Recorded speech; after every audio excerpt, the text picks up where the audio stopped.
In June, Bex at Bex Loves Books is going to be running another round of her Monopoly-inspired Pride readathon, Prideopoly.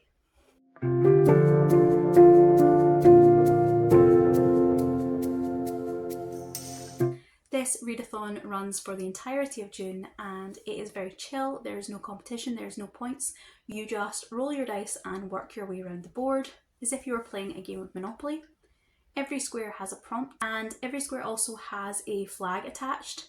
If you can match your book in either character or author to the flag, then that counts as expert mode. Bex asked me to make a recommendations list for this readathon, so I have already been all around the board and found a book to match each prompt in expert mode, and I will link you that video down below. Today though, I am playing the game for myself. I've printed out a physical copy of the board and I'm going to be rolling a 6-sided dice as I go round. I'm also planning on taking part in the Amazing Readathon this month. So for that there are 10 set prompts that we already know, but there are also up to 50 prompts that we won't know until we reach various locations as we go through the readathon for the month. The books I pick off this Monopoly board I am going to make into essentially a possibility pile, and I will try to pull from these as the sightseeing prompts drop through the Amazing Readathon. If you want to see my TBR for the Amazing Readathon, I'll link that down below. So this is the clear 6-sided dice that I'll be using. I'm hoping these numbers are going to show up properly on the camera. And because I printed the board so small, I'll be using a pin as a counter. So my first roll didn't go brilliantly. I got a 1, but it did get me a really good prompt, and that is to read a romance book. So nice and simple and easy as I start out. The bonus flag on it is the gay flag, so I'm going to read Meet Me in the Sky by Jeffrey K. Davenport. This is about two men who have a meet cute in an airport when both their flights are delayed. As well as the romance, which has that forced proximity trope that I really love, this is also going to look at a couple of deeper issues. Both our characters are at the airport for emotional reasons. One is on the way to give an eulogy at his estranged father's funeral, and the other is on his way to his sister's destination wedding when he has only just realised he is going to be getting divorced from his husband. So I think this one's going to be really good. I think it's going to have a little bit of depth to it, and it's going to tie in perfectly with one of my Amazing Readathon prompts.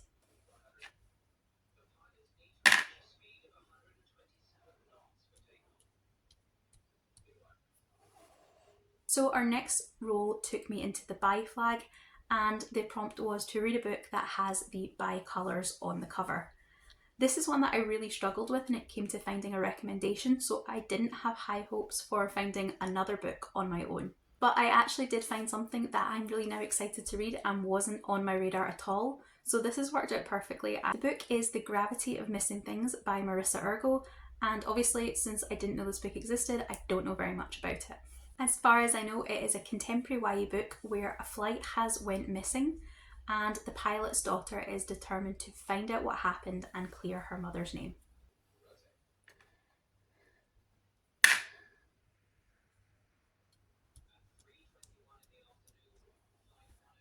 So of course I hit the memoir spot.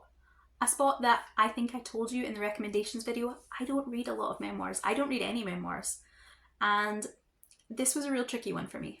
But then I remembered that I did in fact not only have a memoir on my TBR, but I own a copy on my shelf. I just have forgot all about it. For this prompt, I'm going to read Homebody by Theo Parrish. This is a graphic novel, which makes it even better. I was looking to grab a couple of graphic novels so that I could maybe read them during the Amazing Readathon's face-off weekend, or so that I can read them when I want to get something quick between the city prompts. I really don't read a lot of graphic novels either, so a graphic novel and a memoir was always going to be something that was just going to sit on my shelf indefinitely, and this is the perfect time to make sure that doesn't happen. This looks like it is a sort of graphic novel and mixed media piece, and it looks at gender identity. So this roll took me into the lesbian flag, and the prompt is to read a graphic novel. So again, not something I would usually do, but actually it's a good thing, especially this month. I didn't have anything already on my TBR, or especially nothing I already owned that would fit this, But I did a bit of Googling and I thought that Paper Girls by Brian K. Vaughan looked really interesting. My library has the first volume of this, so I'll definitely pick that one up, and I might see if they have any of the other volumes as well and stick them into that Face Off Weekend TBR.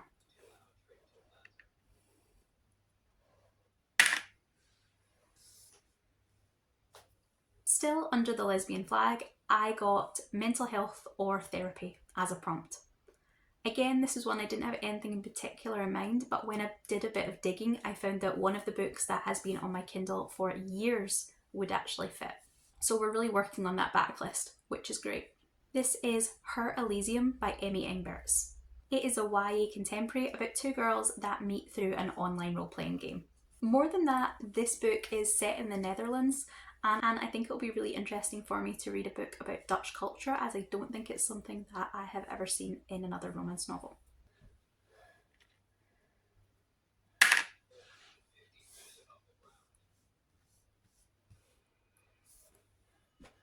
So for this square I got Queer Joy, and we are under the trans flag. So for this one I have picked another graphic novel. This is Magical Boy Volume 1 by TKO. It's another book I have on my shelf already and just haven't got around to. And the premise sounds really fun on this one. Our trans protagonist Max has just found out that he comes from a long line of magical girls and he is being tasked with saving humanity from death and destruction. This should be another quick read, and it looks like it's going to fit that joyful, happy vibe perfectly.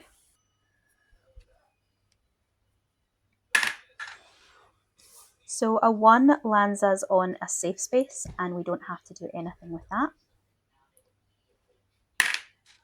And a 2 lands us on Caught Up in a Pride Parade, and we're just going to roll that one again.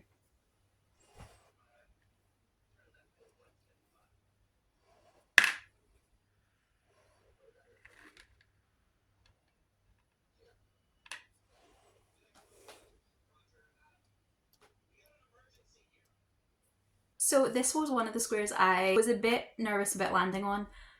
I am not a horror reader and I don't read a lot of sci-fi, but I did manage to find a book that fits the expert square and actually I'm really interested in reading.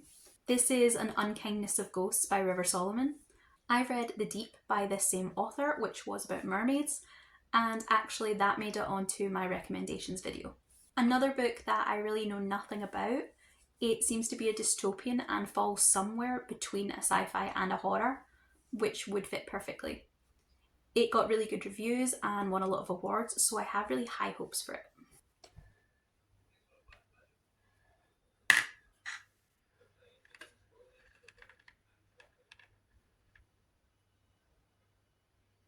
And that is us landing on a reading slump. So that reading slump hit me hard and I've ended up back around the board.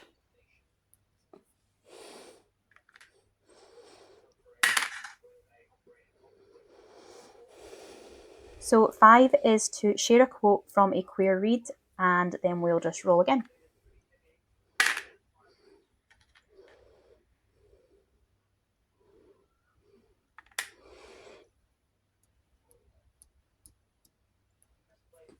The square that I have landed on is Pan Rep. And the book that I'm going to pick for this one is Soft on Soft by Mina Waheed.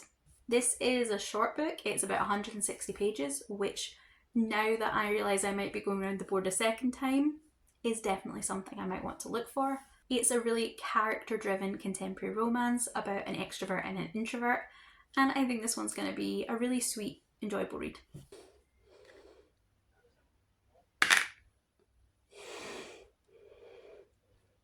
So we get caught in a second Pride Parade, and once again, we're rolling again.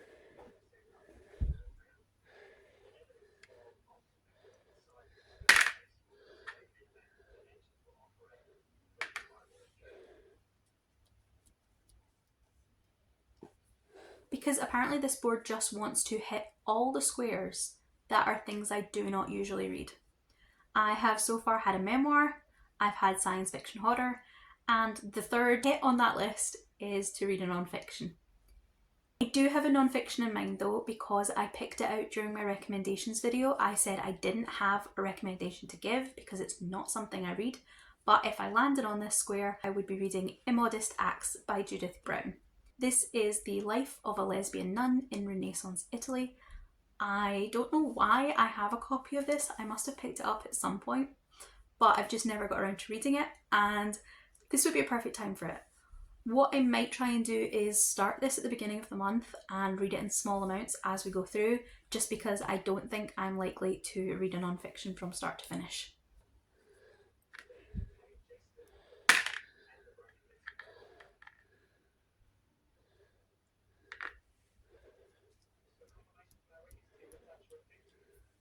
So this roll took me into the ace flag, and the prompt is to read a book with asexual representation.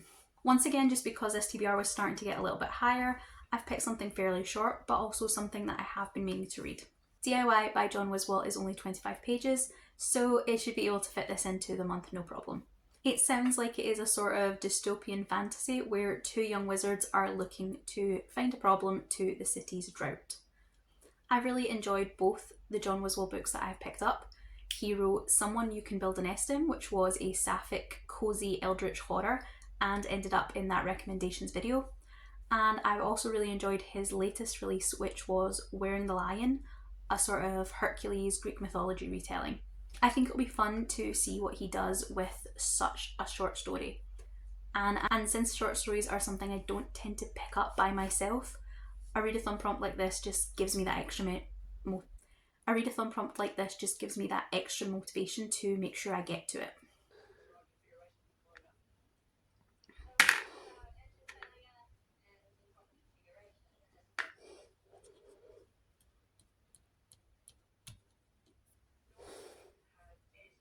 So there you have my Prideopoly TBR for the month. I eventually landed on 10 prompts, and I think I got a really good mix of stories in here. There's some fantasy, there's some contemporary romance, there are some longer books and some shorter books. There are also a couple of graphic novels, which I think will really help me during the Amazing Readathon. And it's pushing me to try books that I would probably just let linger. I wouldn't be picking up horror sci-fi, probably. And I definitely wouldn't be picking up memoirs or non-fiction. So these are definitely pushing me out of my comfort zone and making me try something completely new. As I said, I'm going to link to Beck's channel in the description. I will also link you to my recommendation video where I gave a recommendation for every square on this board. And I will link you to my Amazing Readathon TBR as well if you want to see what I will be reading in tandem with these books. I really hope you've enjoyed this video, and if you have nothing in particular to say, just leave me a rainbow for Pride Month. I hope you're going to have a great reading month in June, and I will see you in the next video. Goodbye.